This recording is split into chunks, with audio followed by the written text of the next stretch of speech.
nabigu calayhi salaatu wasalaam markuu sheegay saddexdii ilmood ee dharabta ku hadlay waxa uu sheegay nin Jurayj la yidhaahdaa inuu jiray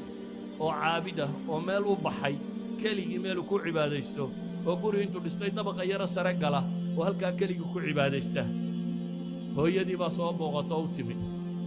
dabeetana isagoo salaad xidhanba u timiyo yaa Jurayj bay tidhi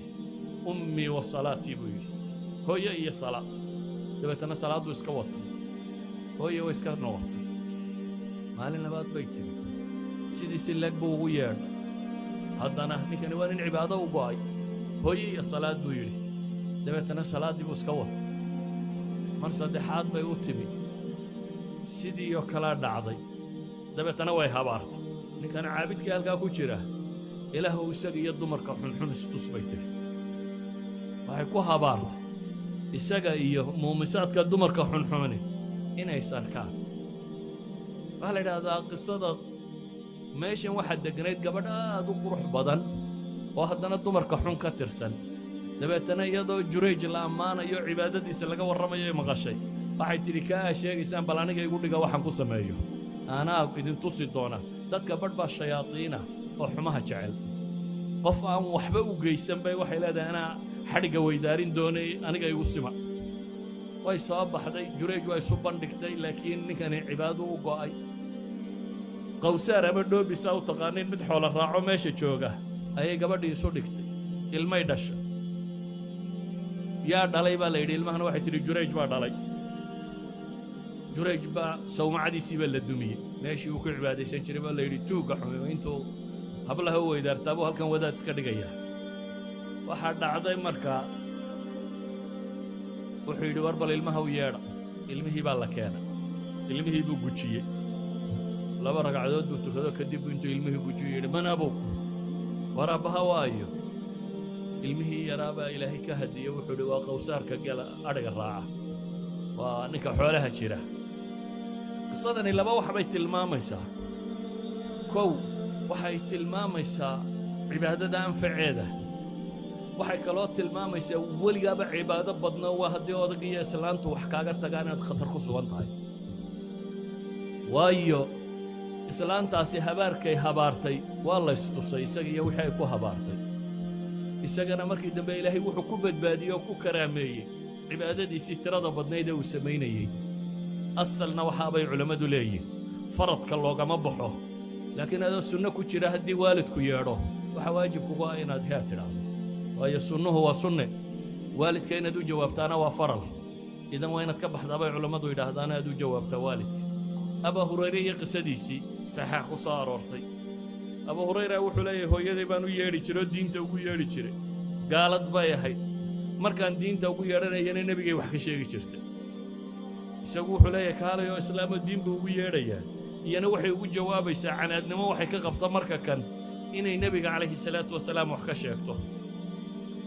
anoo ooyayaan haddana nebiga u tagaa buu yidhi calayhi salaatu wasalaam markaasaan idhaahdaa ilaahay rasuulkiisiiyo hooyaday baa diinta ugu yeedhay dabeetana wax xun oo adiga ku saabsan bay maqashiisa ilaahay ii bari buu abu hurayra leeyahay nebi maxamed in ilaahay hooyaday hanuuniyo ilaahay ii weydii nebigu calayhi salaatu wasalaam intuu gacmaha kor taagoo rabbi baryey buu wuxuu leeyahay allaahumma hdi umma abi hurayra ilaahayow hanuuni abi hurayra hooyadii anigoo ducadii nebiga ku faraxsan buu yidhi baan dib u noqday markaan gurigii ku dhoway albaabkii ayay qajaftayda maqashay hooye sanqadhii bay maqashay guryuuna albaab ma lahayne waa daah yaroo la iska duwo markaasay ku tidhi war halkaaga joog markaasaan maqlay buu yidhi biyaha sanqadhoodii biyay isku shubaysaa ilaahay ducadii nebi maxamed buu aqbalay oo way islaamtay oo dabeetana gaalnimadii bay ka maydhanaysaa abu hurayra intuu soo socday bay islaamtay markaasaan ay tidhi buu yidhi halkaaga joog kadib markii ay qubaysatay ay tidhi soo gal buu yidhi oo waxay igu tidhi yaa abaa hurayra ashhadu an laa ilaaha ila allah wa ashhadu anna muxammadan cabduhu wa rasuuluh anigoo farxad haddana ooyayaan ku noqday buu yidhi nebiga markii hore isagoo ooyayo wixii nebiga laga sheegay iyo hooyadii gaalnimada haysatay ka ooyayuu u yimi iminkana anoo ooyayaan nebiga ku noqday buu yidhi calayhi salaatu wasalaam markaasaan idhi buu yidhi ilaahay rasuulkiisiiyo bushaarayso rabbi dacwadaadii waa aqbalay nebigu calayhi salaatu wasalaam intuu ilaahay ammaanay oo khayr yidhi ayaan haddana abu hurayra wuxuu leeyahay waxaan ku idhi ilaahay rasuulkiisiiyo waxaad haddana ii baridaa anigiiyo hooyadayba in ilaahay dadkana jeclaysiiyo addoommaha alle in ilaahayna jeclaysiiyo nabigu calayhi salaatu wasalaam mar kaluu abu hurayre u duceeyey xadiidka saxiix muslim buu ku yaallay اللهم حبب عبيدك هذا يعني أبو هريرة وأمه إلى عبادك المؤمنين وحبب إليهم المؤمنين يبقوا حقود دعي إله أدون كاغا كان أدون يرهاغا كان أبا هريرة سقيه يدب إله مدنة عليسي يقول يجعل هذا أبا هريرة وإنك أركيو حديثك أبا هريرة لقوا يددكم أبرهم ما يسنين بضا إذن وجعل الله قبل النبي محمد عليه الصلاة والسلام وقود دعي waxaan leenahay ilaahay u bari diin ugu yeedh raalli ahaanshahooda raadi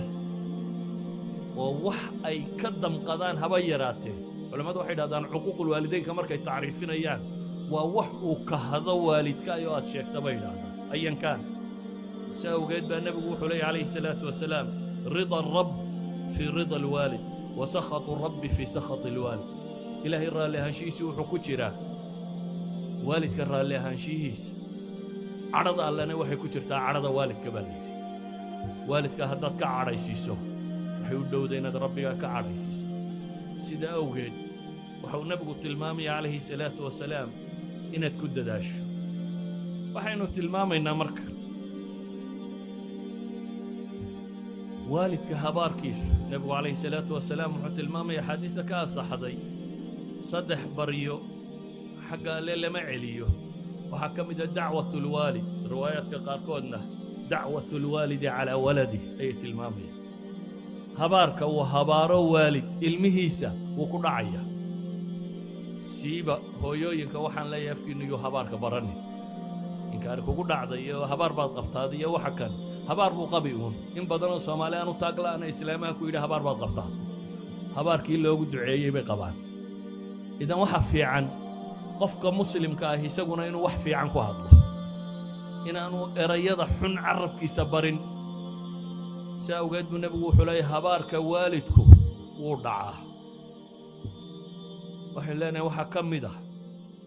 waxyaabaha waalidka loogu samafalayo inaad asxaabtii waalidka isaga daaye cidduu la saaxiibkaa inaad xidhiidhiso haddaad ogtay cid aabbaha ama hooyada ay ixtiraami jirto saaxiib ay laahayd inaad xidhiidhiso cabdillaahi ibnu cumar iyo ardaygiisii cabdillaahi ibnu dinaar taabicigii la odhan jiray iyagoo xaramka yimoo ka noqday dhexda mulmaraya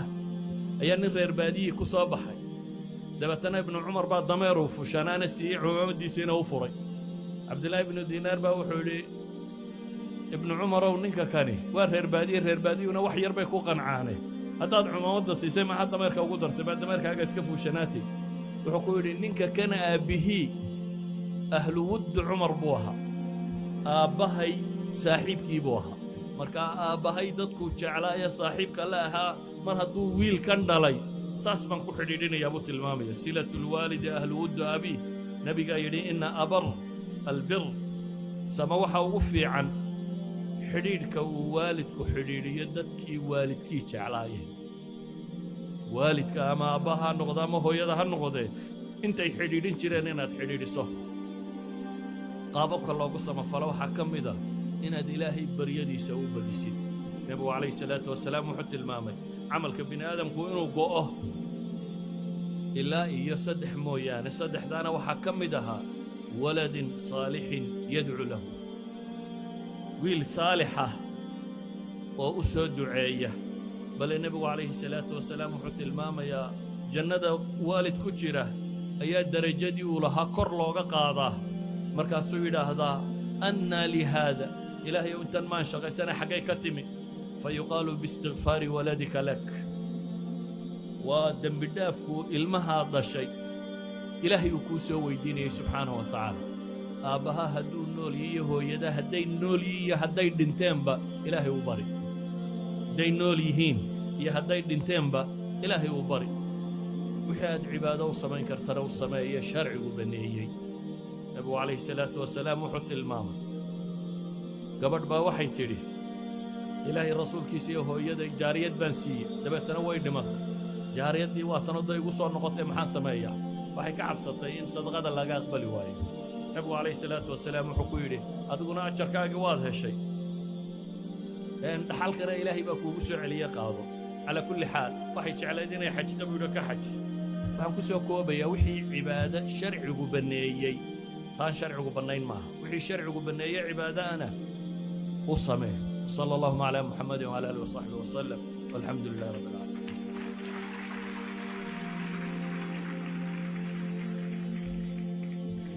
شيخنا شيخ مصطفى أبو ماتسنيهي